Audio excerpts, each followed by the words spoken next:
qual a importância do Heidegger para a reflexão psicológica em geral, para a descrição dos transtornos existenciais, para a possibilidade, por exemplo, de desenvolver uma clínica, da Science analítica, ou seja, qual é a relevância, o que o Heidegger tem a contribuir para a psicologia em geral. Eu acho que dois elementos são importantes para ter em vista exatamente a relevância do pensamento heideggeriano para uma discussão psicológica mais ampla. Em primeiro lugar, o momento atual, o avanço absolutamente avassalador das psicologias com base científico-naturais. Ou seja, se nós pensarmos o que está acontecendo agora, a situação atual aponta para uma espécie de renovação do positivismo, assim, para uma pressuposição, uma vez mais, sem qualquer justificativa mais ampla, de que psicologias com base neurocientíficas elas são eficazes e, porque são eficazes, se legitimam por si mesmas, sem nenhuma grande necessidade de uma reflexão mais ampla sobre o caráter propriamente dito dessas compreensões. Né? Bom, isso aponta, por um lado, para aquilo que o Heidegger chamou em textos que são textos da década de 50 de metafísica da técnica, o lugar da técnica no mundo contemporâneo, e, por outro lado, nos remete para o grande perigo, que é o perigo de a psicologia se transformar pura e simplesmente num elemento de recondução das pessoas à dinâmica que acaba, a princípio, tornando necessária exatamente a ida das pessoas para os consultórios, não é? Ou seja, trazer as pessoas de volta para esse movimento incessante de inserção em dinâmicas cada vez mais rápidas e destrutivas. Bom, essa reflexão heideggeriana sobre a técnica, ela se encontra presente, entre outras coisas, nos seminários de Zolikon, exatamente no texto base da Daseinsanálise, nessa coletânea de encontros do Heidegger com os psicólogos na década de 50, a partir da década de 50, na Suíça, né, encontros organizados pelo psiquiatra suíço Medhar Boss. Bom, o que o Heidegger procura mostrar no Zolikon é, antes de tudo, a necessidade premente de reconhecer o caráter hermenêutico do homem. Ou seja, nós não somos seres naturais, nós não somos seres dotados de uma essência, seja ela metafísica, transcendente, seja ela natural, ou seja, nós não somos seres orgânicos. Nós somos seres, ao contrário, que nos relacionamos com o todo e com nós mesmos a partir de horizontes historicamente constituídos.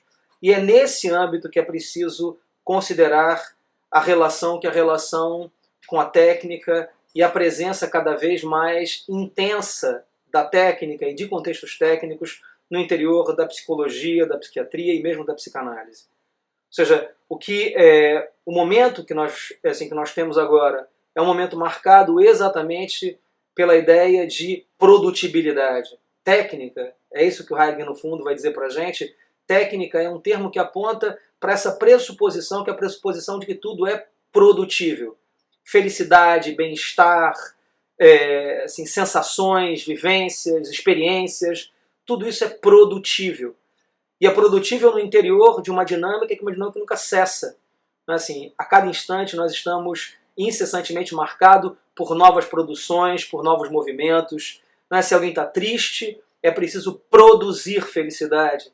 Se alguém está deprimido, é preciso produzir um momento que é um momento de exaltação. Se alguém tem experiências medianas, é preciso produzir experiências efusivas, experiências intensas. Né?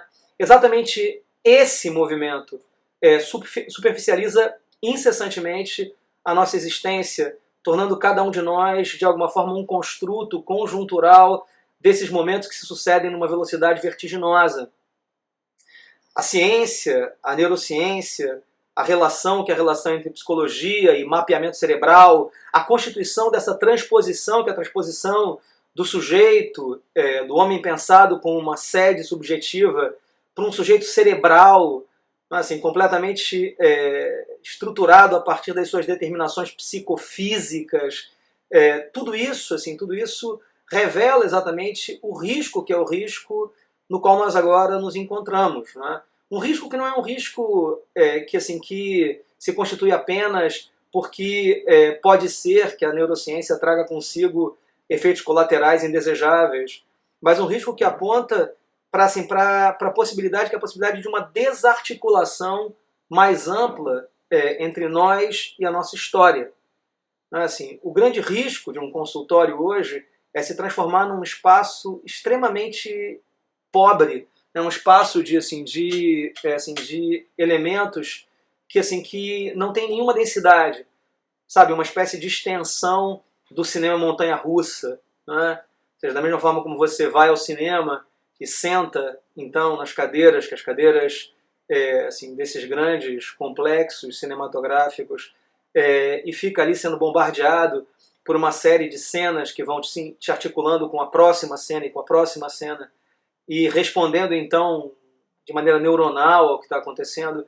Acho que o grande risco de um consultório é se transformar numa extensão exatamente desse cenário. Se tornar um lugar que é um lugar de uma experiência completamente superficial, de meras rearticulações de nós mesmos com os campos dos quais nós, de certa forma, saímos para buscar esse refúgio no interior da intimidade de uma sala, né? Assim, no encontro com um outro. Né? Ou seja, acho que o grande risco exatamente da psicologia é se tornar peça do grande circuito da técnica. As reflexões heideggerianas, a tentativa de pensar a estrutura ser no mundo, a lembrança do caráter histórico que é o nosso, o acento, às vezes estranho, da relação com o ser, e com conceitos que a princípio parecem tão abstratos quanto destino, quanto nexo histórico, quanto acontecimento apropriador. Todos esses elementos são elementos que revelam exatamente a necessidade de uma rearticulação de nós mesmos com o nosso campo existencial, com a nossa abertura, ou seja, a possibilidade incessante de reabertura do nosso existir. Ou seja, todos esses temas que são os temas centrais da Daseins-Análise.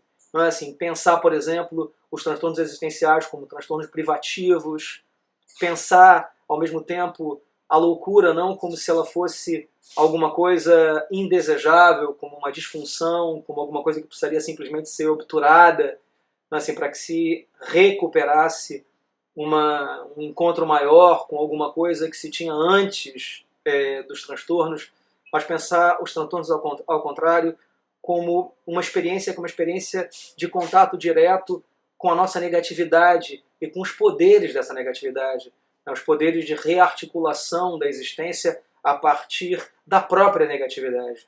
Ou seja, tudo isso é topos da Daseins-Análise, tudo isso é caminho Daseins analítico, tudo isso é base para uma experiência clínica possível e que precisa de alguma forma ser reconquistada.